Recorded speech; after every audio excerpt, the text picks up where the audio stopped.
मित्रांनो, तुम्ही ग्राउंडची प्रॅक्टिस करत असाल तर तुम्हाला सर्वात महत्त्वाचं सांगणं आहे की तुमचं जेव्हा संपूर्ण वर्कआउट झालं, म्हणजे तुम्ही रॅपिटेशन मारले 1600 मीटरसाठी, समजा 200चे 400चे काय रॅपिटेशन मारायचे आहे ते पूर्ण मारले, तर त्याच्यानंतर तुम्ही येता आणि बसता. बरोबर, बसता म्हणजे तुमचं जिथं हे टाकेलं आहे दरी वगैरे, तिथं बसता आणि पाणी गिनी पिता आणि समजा तुम्ही निघता घराकडे.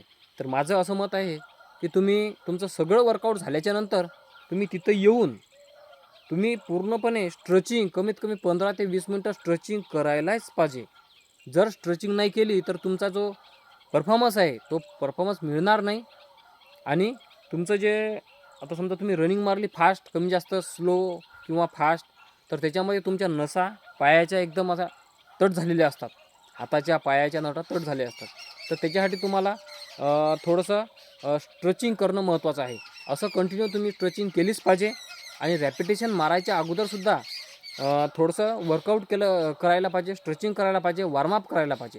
आणि ग्राउंडची तयारी करण्यासाठी तुम्हाला मित्रांनो सर्वात महत्त्वाचं काय आहे की तुमचा वर्कआउट, स्ट्रेचिंग, वॉर्मअप याला जास्त भर द्यायला पाहिजे तुम्ही.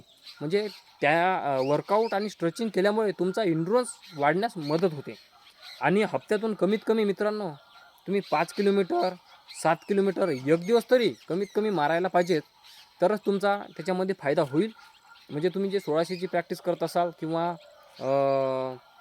800ची प्रॅक्टिस करत असाल, तर तुम्हाला प्रॉपर वर्कआउट केल्याशिवाय तुम्हाला कोणत्याही प्रकारचा फायदा होणार नाही मित्रांनो. नाहीतर तुम्ही कितीकं जरी रनिंग मारत राहिले तर तुम्हाला त्याच्यामध्ये काहीच फायदा होणार नाही. ओके, तर मित्रांनो ट्राय करा.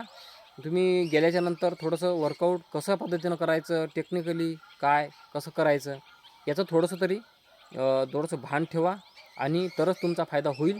नाहीतर कोणताही फायदा होणार नाही मित्रांनो. जय शिवराय.